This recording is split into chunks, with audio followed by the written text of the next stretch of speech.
This content is brought to you by Uphold, which makes crypto investing easy. I've been a user of Uphold since 2017. They're one of my go-to exchanges. You can buy, sell, and trade cryptocurrencies on Uphold. You can also trade precious metals and equities. They have 10 plus million users, 250 plus cryptocurrencies, and they're available in 150 countries.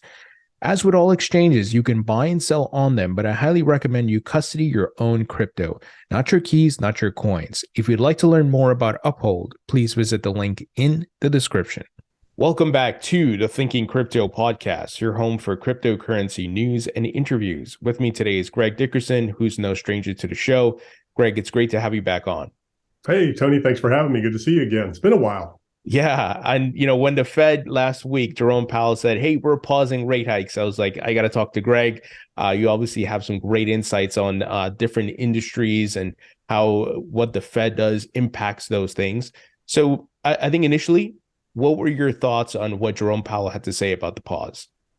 Yeah, so obviously it was expected, and it was expected for him to come out hawkish, especially in light of what the markets have been doing lately. Although he doesn't really pay a whole lot of attention to the markets, traditional stock markets.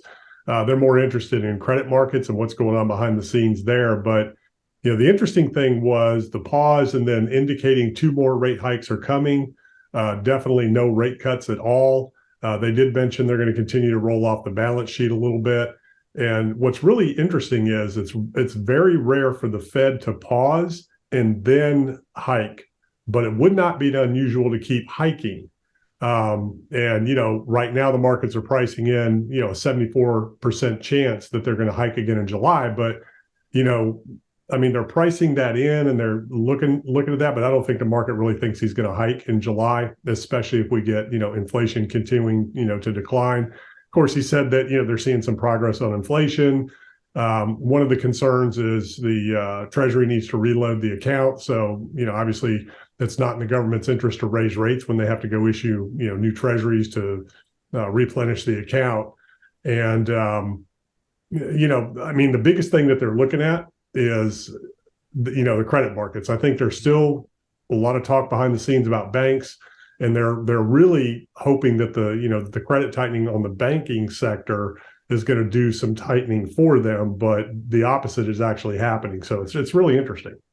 Yeah, and do you think a big catalyst for them pausing was these bank failures, like where we had Silicon Valley and many others, First Republic, that they were like, okay, we got to pump the brakes, even though yes, inflation's coming down, but if we keep raising, it may cause more bank collapses?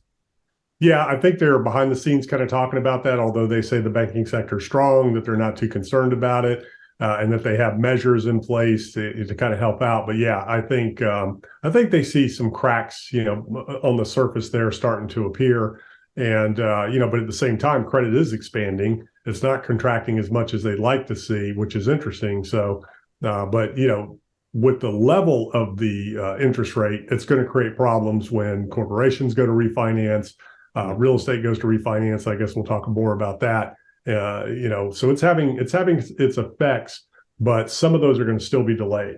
The interesting thing is, the Fed is kind of in that transitory camp now, where at first they thought, inflation was transitory, and now it's this whole situation with liquidity and the credit, the tightening of credit, which is kind of what the softish landing that they're kind of seeing is transitory at this point. So it's pretty interesting. So I know this is a hard question, and it's more of probabilities because look, on the table, they could still raise rates, right? Mm-hmm. We can't say that's completely off the table, but the likelihood, as you were alluding to, is probably not that great, right? As far as probability, the probability of them not raising is probably on the higher end. Do you agree with that? And do you think we don't see any more rate hikes? Maybe it just stays here, and then maybe next year they start cutting. Yeah, unless inflation really starts to spike again, and that's the real risk that they're worried about, is a double peak inflation. They, like I said, they're banking on the credit tightening, from the banking sector to do some of that work for them, so they don't have to raise rates again.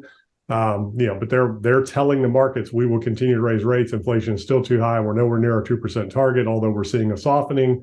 We're seeing job, unemployment applications rise. the job market is starting to, loosen up a little bit in their view. I don't think that's altogether accurate.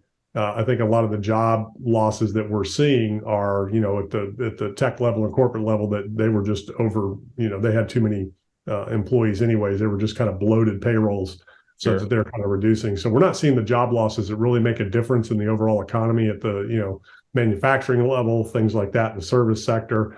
I mean, there's still a lot of pressure there, still creating rising prices. And the interesting thing is that, inflation is really interesting because, I put a note out on Twitter the other day, a little paragraph about how inflation can actually create bull market conditions. And, the opposite is also true, where disinflation, which is what we're experiencing now, where the rate of inflation is coming down. So prices are still up, but the rate at which they're rising is down. That's disinflation versus deflation, where prices are just coming down. So in disinflation, that's going to affect top line sales, which is going to affect earnings. So that could create, softer earnings and softer guidance, which could weigh on the markets as we go forward. So it's pretty interesting time right now. And the markets are at a critical level. Yeah, let's talk about the markets, and maybe you can share your screen. Maybe let's look at the stock market first before we look at Bitcoin. It's fascinating what's happening in this environment. We are seeing, some level of recovery, so to speak. It may be some sort of retracement. I don't know. What is your take on what's happening? Yeah, so we are at a critical retracement level. So in bear markets, in the past, when you look at the history of the big bear markets, and I've done I am no technical analyst, so I'll just throw that out there. I play with charts just to kind of, work levels and kind of help me make decisions on swings. But right now the markets, this is the Dow, it's rejected right at the 702. Markets are closed today. This is Juneteenth, if you're going to air this today. So the markets in the United States are closed. But, on Friday, the stock market rejected right at that 702 level, which is a big retracement level, could get up to the 786. Ultimately, these are the levels that the markets are going to reject in a bear market rally. This is the NASDAQ. The NASDAQ broke through the 702, headed for the 786, but is starting to reverse. The S&P lost it right at the 702 as well. And I've marked some of these out in the past. When you go back to, like 2009, this is the S&P in 2009. So the initial drop to the initial low, the market rejected right at the 702, rolled over. And then if you go from the 702 all the way down, it rejected right back almost to that 618 again before ultimately rolling over. Then you can see how, in the S&P, these bear markets play out. I mean, the Dow kind of did the same thing. Here's the 2009 from the peak to the first low. Got, double peak right at that 618, just below it. If you go back to 2000, the Dow reacted very differently than the NASDAQ. We'll look at that in a second. But, after that kind of bounced around here, but after that first initial drop, boom, right at the 786, rejected and rolled over. So it's, these Fibonacci levels are important because of, number one, the sequence in nature and just that when you study Fibonacci, but the big thing is their technical levels. So, with automated trading like it is today, these are if then, if this, then that. So sure. If, we hit 618, take a little profits. If we hit 702, take a little profits. When we hit 786, take a little profits. And then, that's where you start to see, all of the people getting brought into the markets and sucked back into the markets, with this new bull market narrative. And if you go back to 2009, market dropped and it bounced. Hey, this buy the dip. This is just a, bull market, just correction. And then bam, it drops on you again. Hey, buy the dip. This is just correction. And that happens over and over. Then you got a new bull market narrative right here. Everybody's new bull market. We're almost to the 618. And then bam, it drops off. And, hey, buy the dip. And then the bank started collapsing, very different time frame in 2009. But, if you go back to the NASDAQ and you look at 2000, this is the 2008, 2009 NASDAQ where, from the peak to the initial first drop, that's about a 786. Let's look at this one here. Peak to the initial drop there. Yeah, right at the 702. But the big drop came right back to that 702 again. Then you had another drop. This is probably about 702 here before it ultimately rolled over. And every time, buy the dip, right? .com was a little bit different. You had a double peak and then it just rolled over for good, never quite came back. But, people are still, even after this .com exuberance, when this happened, these were your buy the dip opportunities where the big money sucks in all of the retail, where you think the market's recovering, you think it's another new bull market, then it drops, and then buy the dip, and then it drops and buy the dip. And that's where that saying comes from. In a bear market, buy the dip, you become the dip. In a bull market, buy the dip, sell the rip, right?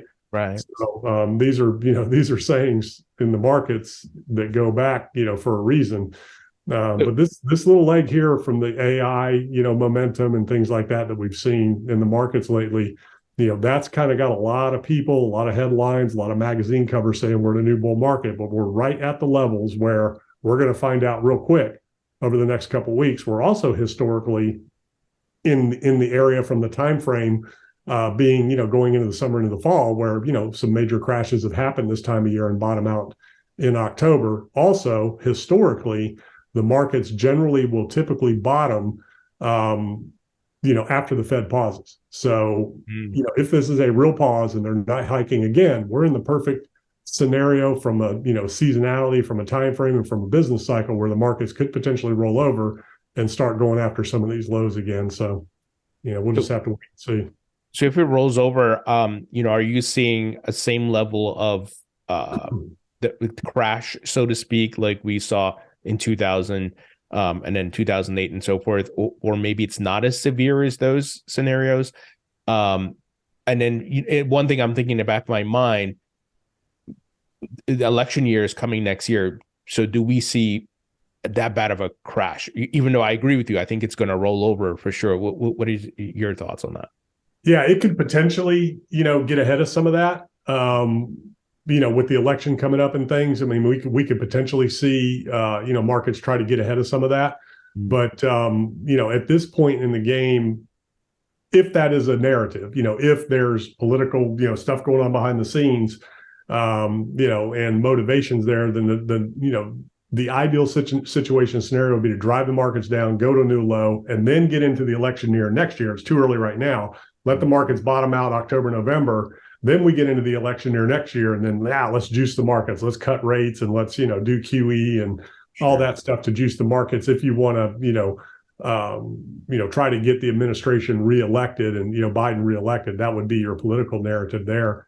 The one thing that's very different this time than 2008 or previous, we did have where interest rate policy was a thing, manipulating interest rates in the markets and Fed hiking and cutting. We did not have QE.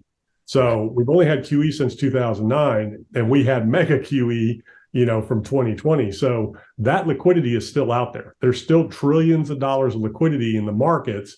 And even with that, what's driving a lot of this rebound is a lot of the big investment funds, hedge funds, pension funds, life funds. They're behind. They're down. They're trying to make up for lost ground. So they're pumping into these rallies. So it's a good time for them to take profits, let the market roll over, buy back in lower, and juice it again. So the big caveat this time is there's that trillions and trillions of dollars in liquidity has not been, pulled out of the markets yet to really slow things down. So with the Treasury reloading the account, a lot of that's coming from the reverse repo market. With the Fed rolling off the balance sheet, that's going to put a little pressure and, suck a little liquidity out there. But, they still haven't really, gone after the liquidity rush, at scale at this point. Gotcha. Yeah, I think to your point, I think a lot of people, since they have stopped QE, think that's it. Everything's dried up. But to your point, there's still a lot of liquidity out there. So let's talk about Bitcoin and how we know there's high correlation between Bitcoin and the stock market. What are you seeing, as far as Bitcoin's next move? Yeah, well, we saw a decoupling that you didn't want to see recently with the markets ripping and Bitcoin still continuing down, so it's a risk asset still at this point. We haven't seen mainstream adoption yet where it's become that, safety trade and store value trade. It's still going to trade like risk assets. It's in this descending, whatever you want to call this, channel, wedge, pennant, whatever you want to call this. It's kind of been respecting these ranges. It broke down below it a little bit, when the Binance thing came out and, the whole overall market dip. But then on the BlackRock news and everything, we've had these little pumps, but still at the lower range of this wedge. And this could continue for a while and, work its way back down to this 20,000 level. And there's a lot of confluence for that to happen. The other thing to watch is that 200-week. If we get on the weekly, the 200-week moving average. The price has not recovered the 200-week moving average yet. But it is trending up. So it could stay below the 200-week and continue to trend up and flatten out a little bit and just kind of consolidate in this range. And when you look at, on the daily, we did lose again the 50-day and the 100-day, but, haven't made it down to the 200-day yet, which is, important levels. And then one of the last things, when you do look at Fibonacci's, if you go from the low to the peak right here, then a good retracement to that 702 would put you back at 20,000. So there's some technical confluence that could put price back at 20,000. The big question is this the low for the cycle? And it very well could be, but we thought the low was here. We thought the low was here, not you and me, but the markets thought the low was here. So now the thinking the low is here. And as long as things hold up, as long as the economy can get a softish landing, which again, historically, the data historically does not support a soft landing based on where we're at, in the cycle. We'll see how that shakes out because, the consumer's hanging in there, but they're still under stress with, defaults rising on mortgages, defaults rising on credit cards, on vehicles, all those different things. There's some stress on some consumers out there, but there's still a lot of people that are flush. So, there's a difficult balancing act going on in the economy right now. But if everything holds up, you don't get any major economic events, Binance doesn't implode with what's going on with the SEC, Tether doesn't get exposed with what's going on in the SEC and kicked out of the United States, the market could potentially hold up and consolidate between, 20 and 30,000 for a while. I mean, this could go on for a while. Traditionally, if you go back and look at the halvings, this is the time in the cycle where the market kind of consolidates into the halving, rolls over. The pandemic was an extreme rollover, but the last cycle, 2017, 2018, this was all your bottom, kind of ramped up into the 1 year before the halving, and then just went on that tear, after the halving. The halvings in 2024, so ideally this should consolidate, maybe come in, test this low range again, and then halving happens in 2024. And then market, goes on a run from there. And, a catalyst for that narrative can be, if a BlackRock gets an ETF, rumors of Fidelity and, all these other big firms are going to start getting in line now with a spot ETF. If those types of products get approved, that could really be a catalyst, to drive price action, especially after the halving. Yeah. And then obviously the altcoins follow Bitcoin's move. So I guess depending on what Bitcoin does, we'll see what Ethereum does and the other altcoins as well. I know right now, many of them are not in good shape. Yeah. And the thing I'm watching for altcoins, and, obviously the Binance thing is going to weigh heavily on altcoins, right? If Binance is toast and altcoins, the SEC succeeds and these things get labeled as securities and, that creates complications, that's going to weigh on the altcoin market. So right now, the altcoin market is only down, I say only, but it's only down, 70% right now. This is the total two, including Ethereum. If you go with the total three, it's down a little bit more, which excludes Ethereum. Right now, about 73%. Well, we know altcoins typically go down 90, 95%, right, in a bear market, pretty much every bear market. And what I call that is reverting to the mean before the consolidation and run up.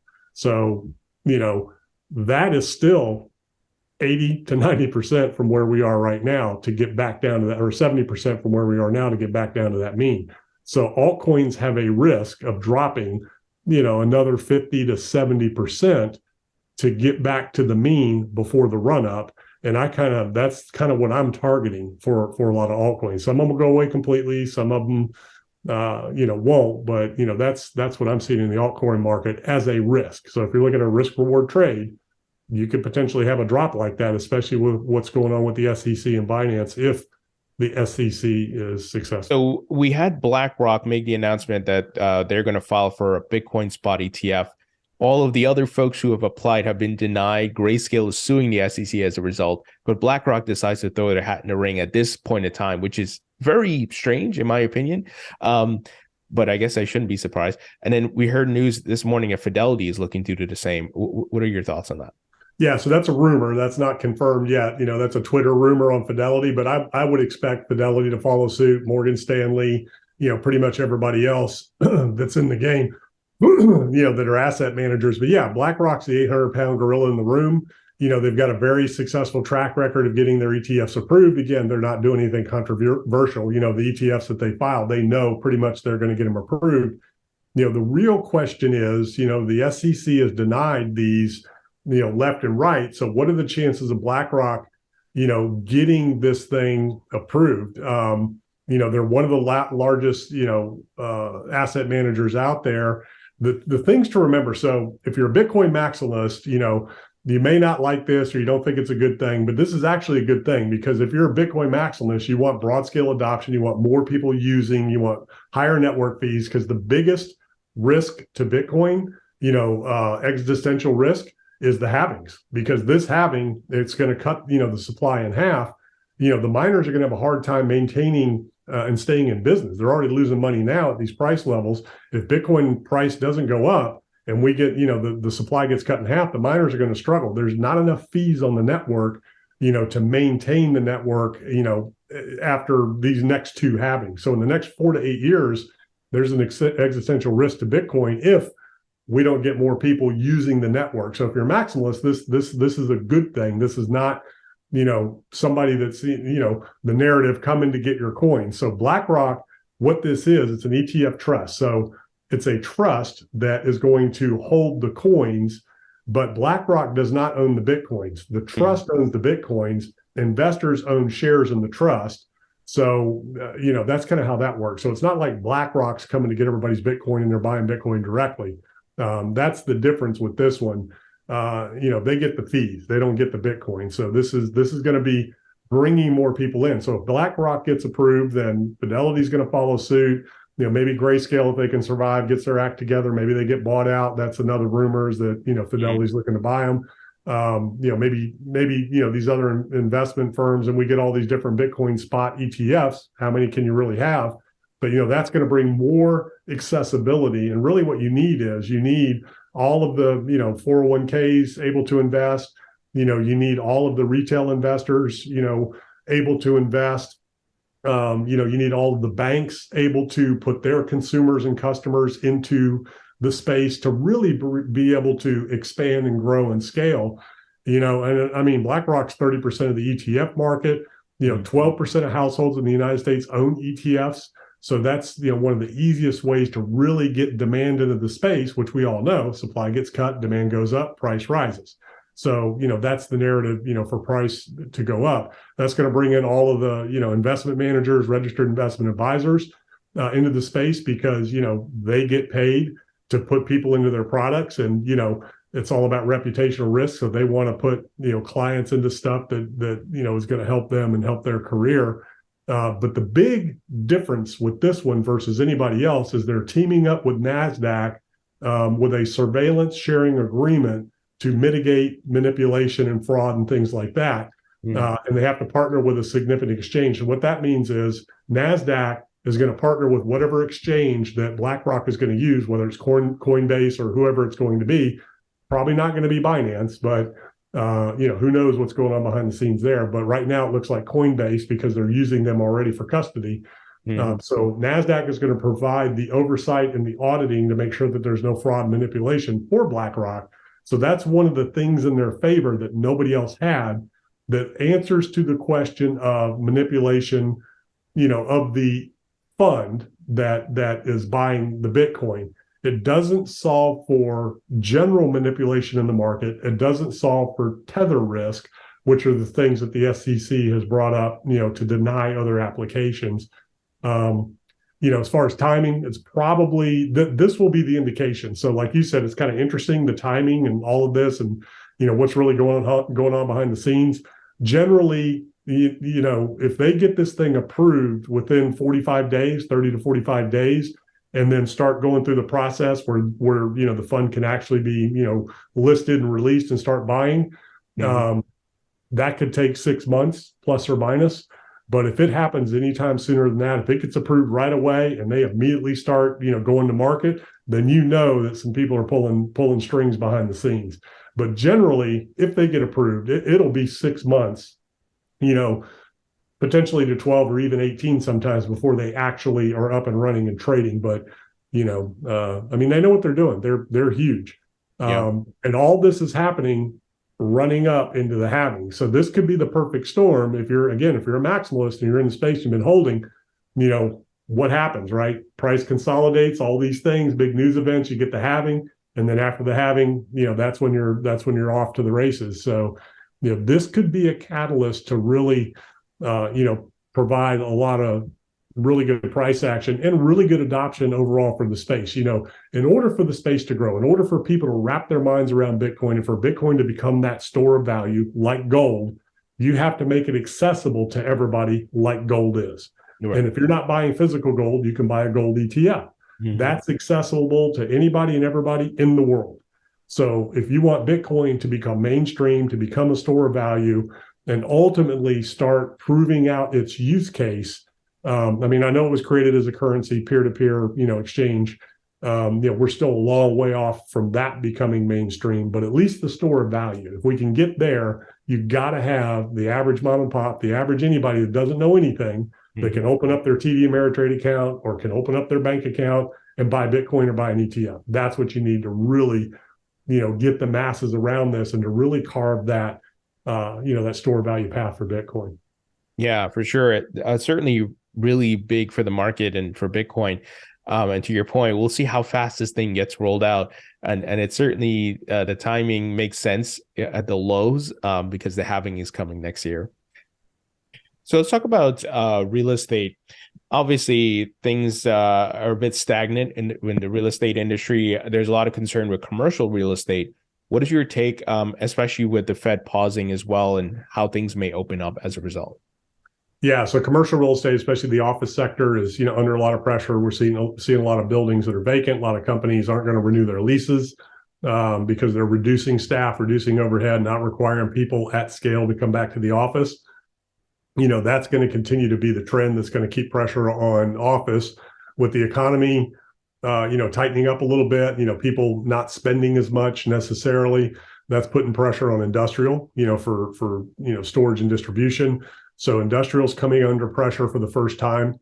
The big thing, and we're seeing it already in multifamily, a lot of multifamily assets that were bought over the last 2-3 years, they had that short-term interest-only bridge debt, that have to be refinanced in the next, 1 to 2, 3 years. There's like, $1.5 trillion out there. I mean, that's not huge in the whole scheme of things. It's a $20 trillion commercial real estate market out there, but there's about $1.5 trillion that has to be refinanced just from those. But like I said, a lot of these leases that are up for renewal, that these corporations, they're not going to renew these leases. So you're going to see a lot more pressure in the office. You're going to see a lot more pressure in multifamily, with a lot of those assets. But so far, they're working their way through the system. The banks aren't as exposed as what a lot of people think. The interesting thing that's going on right now is banks are already selling off performing loan portfolios at a discount. So these are good loans. They're not behind. They're just selling them off, getting them off their books because they don't want to take the risk. They don't want that exposure. So they're going ahead and taking a haircut now. But generally, when these big, buildings, 3, 4, 500 million, or even 50 million, $20 million multifamily or whatever, when those big buildings go back to a lender and the sponsor turns in the keys, usually they haven't lost anything. So the sponsor's been paid, they've got their fees, it's non-recourse debt, they turn in the keys, and what happens is your equity investors get wiped out. So for a syndicator, that's your LPs, your limited partners, your retail investors like you and me that invested in a syndicated deal. If a syndicator turns a deal in and walks away, you get wiped out. At the institutional level with, 200, 300, 400, $500 million buildings, a lot of times those are pension funds, equity funds, like big banks like Goldman Sachs that are the equity investors in those deals. So they get wiped out. But at the end of the day, the lender's not taking that big of a haircut because of, the equity that was put into these deals at, 30 and 40%. And then as far as regular real estate for retail, so to speak, and mortgages and so forth, are you seeing any upticks or things are still stagnant? So, yeah, the housing market, I mean, it's remained strong. We've seen prices go up. We've seen demand go up. And anytime interest rates come down a little bit, they're almost 7% now. You start to see a little bit of demand, but we're coming into the seasonal softening of the housing market. Typically summer and fall is a little bit softer, especially summer. Typically, this is when you see inventory levels start to rise, and they're rising very little, but they're rising. I mean, we're still 1.5 million units short in terms of inventory levels for houses in the market right now. I mean, there was 4 million at the peak of 0809. Normally, we have 2.5 million. I mean, we've got 1 million plus or minus, active listings. So, there's still a lot of demand out there, still a lot of pressure. We're seeing a lot of markets, especially in the spring, where, multiple offers again, lines down the street to see houses. And, the big thing is a lot of people are paying cash. So there's a lot of cash buyers. 40 to 60% of some markets, are all cash buyers. We're also starting to see some of the investment funds that have been buying houses start to sell off little chunks of houses, but they're selling them off to other investment funds that are, buying those houses. So they're not coming on the market and affecting inventory levels there. So, it's still very tight, very stressed. It's going to take interest rates above 7% for a good year or two to correct this housing market. It's not going to happen overnight. Now, even if we had a 2009 event, it would still take a year for this housing market to correct because there's just so little inventory. Because even back then, it took about a year for all that to play out before it really affected the housing market. It seemed like it was overnight, but it kind of took a little while to play out.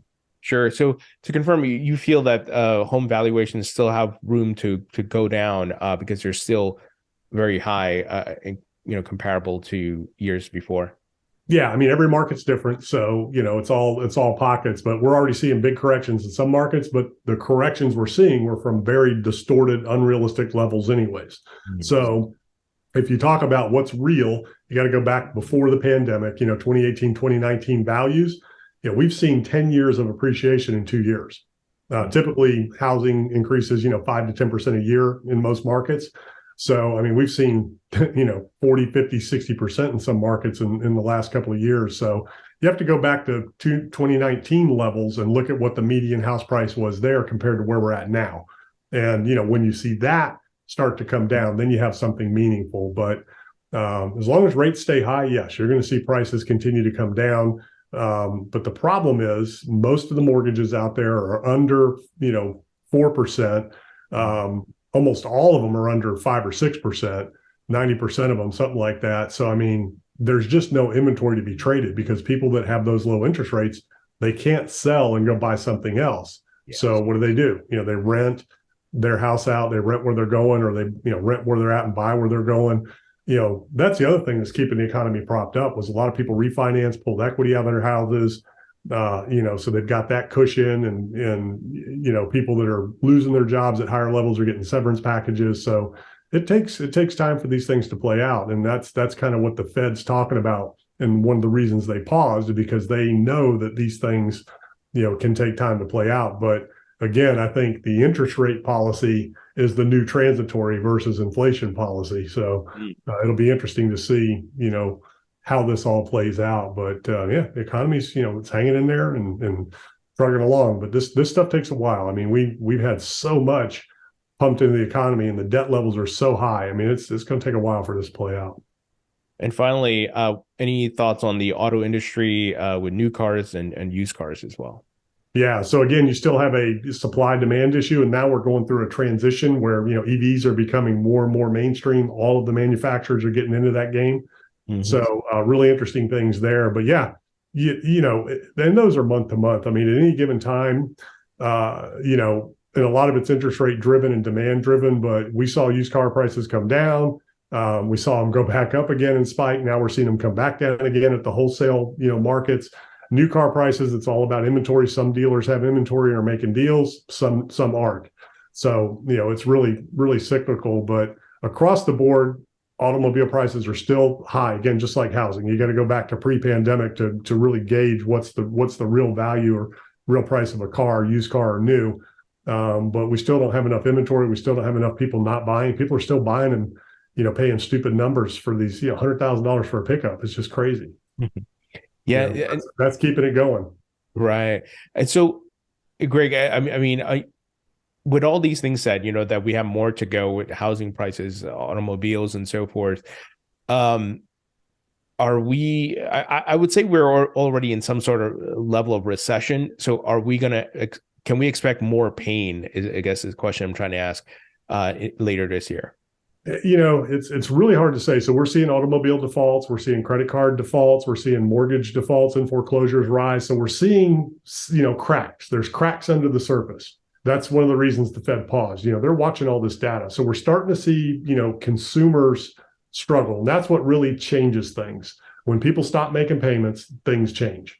You've got student loan debt that's going to, start back up in the fall. That's going to put pressure on people that haven't been making those payments. That's going to suck $300 a month at scale, out of the economy that's, disposable income. So, these things just take a while to play out. The other thing is wages are still up. So, the longer things take to correct and the more wages can kind of go up, things will kind of catch up with each other as we go along. And then the real question is, what's the real rate of inflation going to be moving forward? Are they ever going to get it down below 4%? Some economists don't think so. Some think we'll be at 2% by, Q1, Q2 next year. So, there's just no way to forecast it right now. You just have to watch the data and see what happens. And so far, people are still spending money. People are still buying vehicles at these prices. People are still buying houses at these prices. And until that stops, things really aren't going to change, and you're not going to see a meaningful recession. The thing is that, it's almost like that locomotive, right? It takes a while because it's been going so fast. And then all of a sudden it pulls into the station and just everything stops. We could be facing one of those deals where this economy's just been this locomotive with all this momentum and liquidity that all of a sudden just hits a wall, and that's kind of what's happening right now with corporate debt, consumer debt. It's starting to hit that wall where we're seeing defaults. We're seeing people that are going to have to refinance and they can't. So that's the thing that could really create a meaningful slowdown where you could, when you say recession, negative GDP 2 quarters in a row, that defines recession. Technical, definition of real recession is what we saw in 0809, where you get job losses across all the sectors, 5, 6, 7%, 10% unemployment.